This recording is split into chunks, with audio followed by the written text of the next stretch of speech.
Welcome to the C Analysis podcast. I'm your host, Chaz Nuttycombe, the director of C Analysis.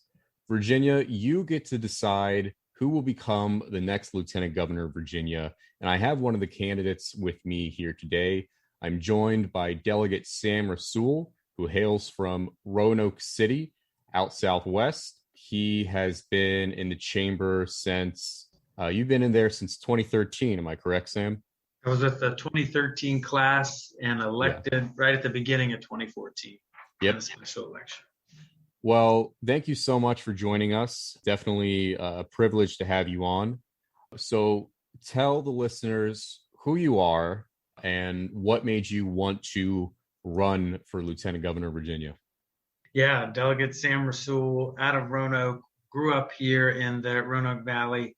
I'm a child of immigrants, raised in a working class family, and really living the American dream. You know, I am here serving in this great republic, and I've always loved public service. I didn't think I would actually run for office, but I woke up one day and in the 2008 election cycle ran for U.S. House.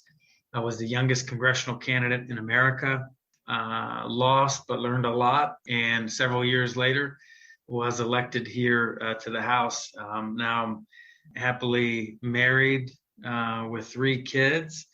And we just love, living here in Virginia and living out here in the Roanoke Valley for sure. I would say that what got me into politics was more process than policy.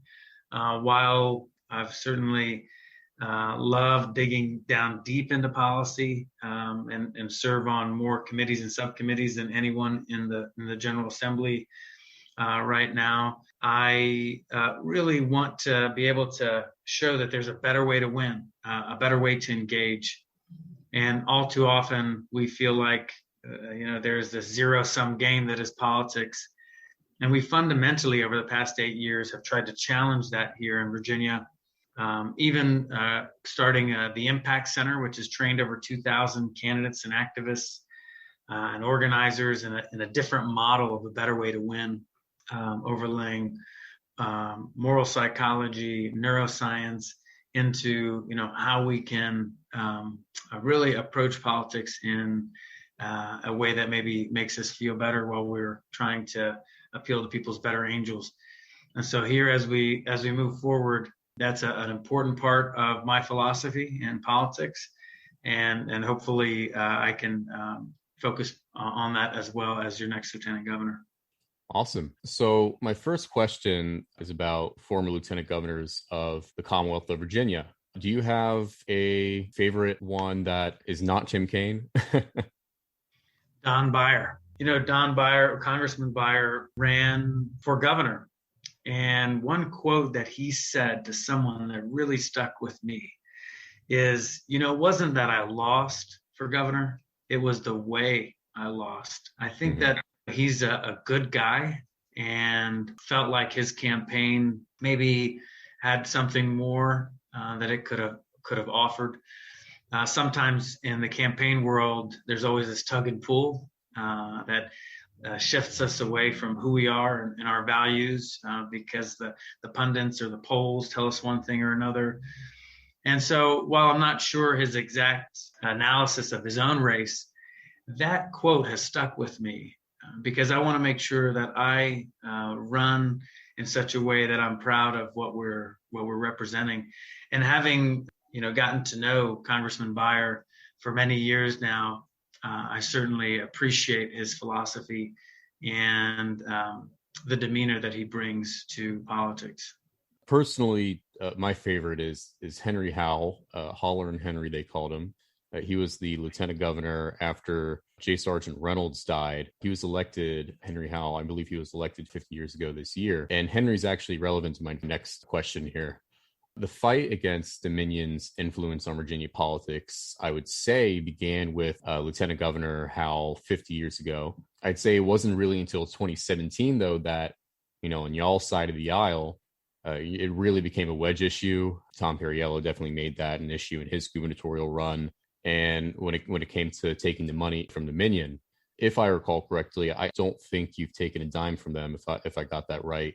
But what can you do as lieutenant governor in that position to be able to hold Dominion accountable?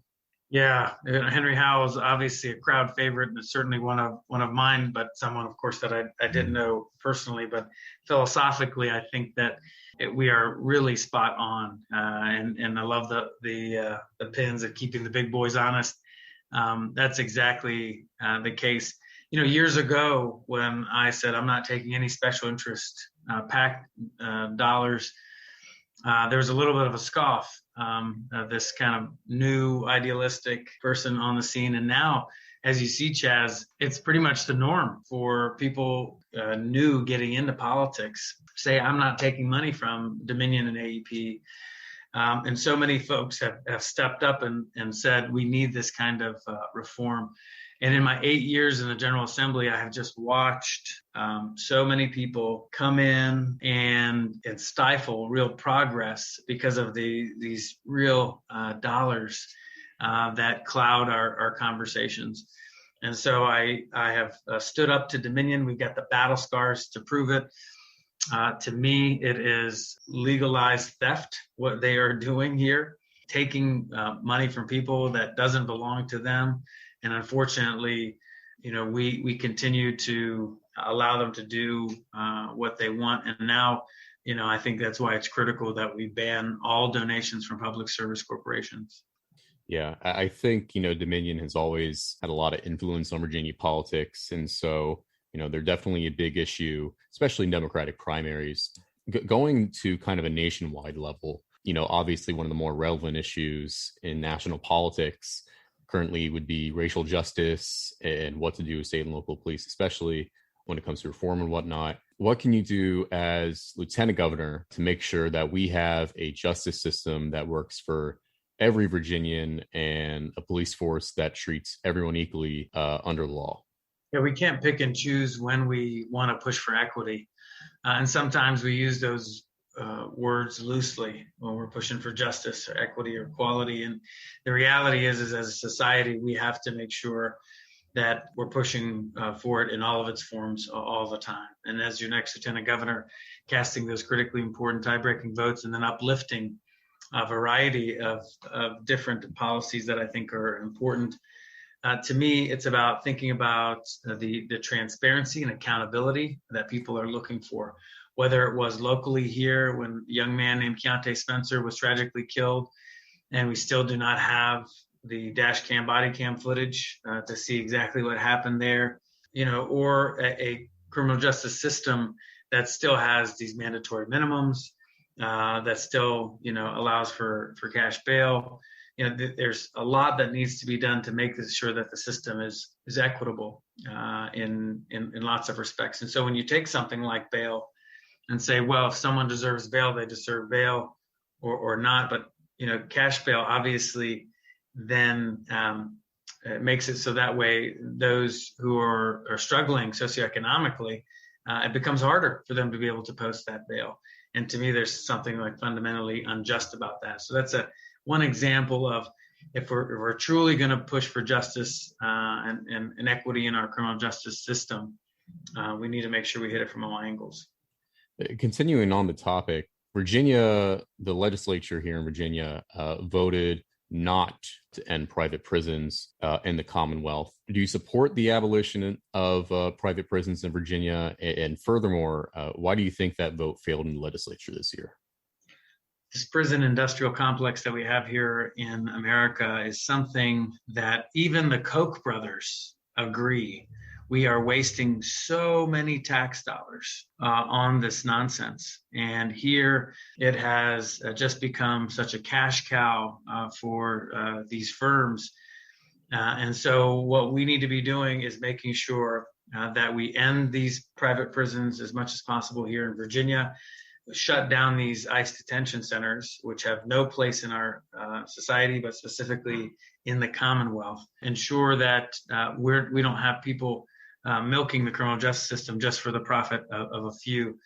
I don't know why it languished in the General Assembly, but what we do know is that we have to do better moving forward. You've talked about creating, quote, creating thousands of new affordable housing units, promoting planning changes that address the housing crisis. Can you elaborate a little bit more on that and how you can get it done? And also, you've talked about bringing green jobs to Virginia.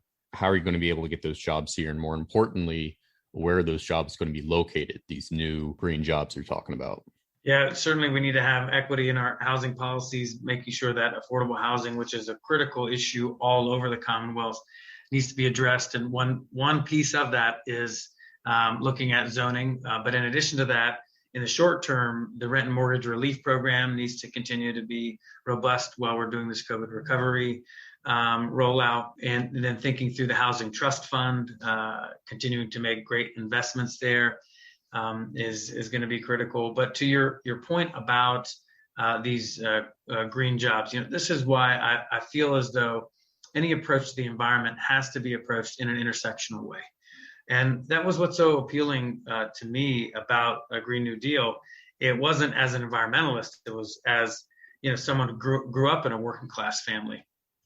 What are we going to do? And so here we have a climate crisis that must be, in my opinion, met with the fierce urgency that it deserves, and do it in such a way that intentionally uplifts communities who need us right now. And to me, we can battle these dueling crises of economic disparity and the environmental crisis together, hand in hand, as opposed to saying we're going to make all these massive investments just to make Dominion a bunch of profit. That is just fundamentally not the right way to approach it. So what I would envision is intersectionally saying that these investments that we make have to be targeted to these environmental justice communities, these communities that are struggling economically. That's where the jobs should be created. That's where the production should be. That's where the dollars should be targeted. And we should be that intentional about it.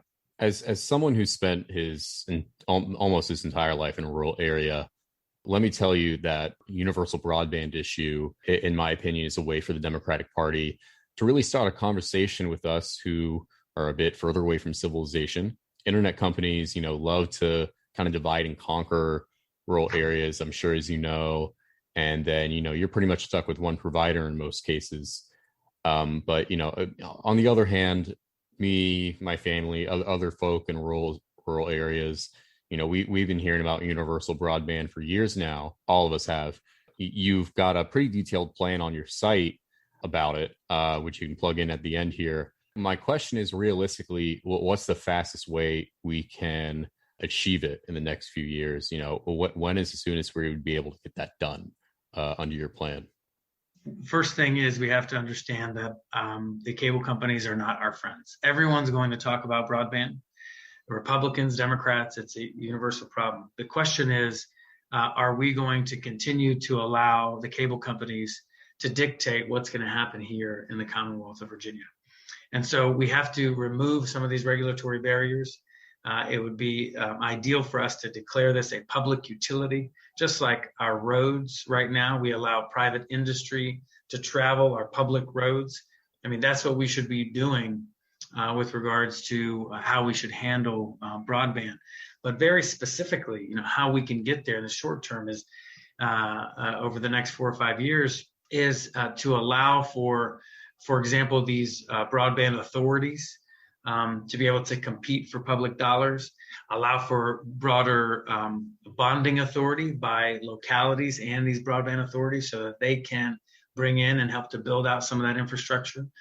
Knowing that access is infrastructure and affordability, because we have an affordability issue, we should be mandating that all providers have a basic plan at a very affordable price, because right now, what happens is many of these providers, when they do arrive, or like even where I'm at, it's a de facto monopoly. And so unfortunately, we're not doing what's in the best interest of the people. And so when you begin to piece parts of this together, then you begin to have a multi-pronged approach. And that's the only way that we're going to get done what needs to happen as far as broadband proliferation. So one of the issues that some very liberal voters who will be obviously voting this primary, a good amount, would take issue with you on is your vote for the Redistricting Commission. The Democratic Party of Virginia took a stance against it last year. You're one of the few Democrats in the House caucus to vote for it. Are you able to explain that vote to, those, liberal voters who have concerns about it, especially whether, they will produce a map that will give Black Virginians enough representation? And more importantly, are you still confident in its abilities to produce a fair map? Yeah, what an issue, difficult issue that really had good people on pro and con of the amendment. You had, the highest ranking African Americans in Virginia. The Senator Lucas was for the amendment. Senator Locke, gubernatorial candidate, Senator McClellan, Eric Holder on one side, and then on the other side, where you had Congressman McEachin, you had some other members of the Virginia Legislative Black Caucus. And being a member of the Black Caucus myself, I could see that the divide there.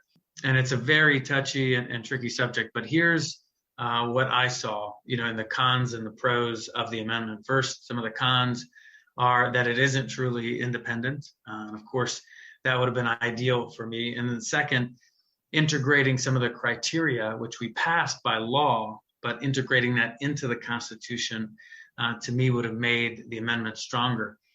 But for me, it was definitely a step in the right direction, above the status quo. Right at the beginning of the amendment, it puts in a mini Voting Rights Act. It says that people of a certain race and ethnicities would need the ability to be able to elect people to represent them, and that right should be protected. So for me, wanting to figure out, well, what's the best decision for Virginians moving forward, especially when we don't want games being played, like you might remember, Chaz, in 2013, when Senator Marsh went to President Obama's inauguration. They tried to ram through a mid-decennial redistricting plan to change some of the districts. That can't happen anymore under this new amendment.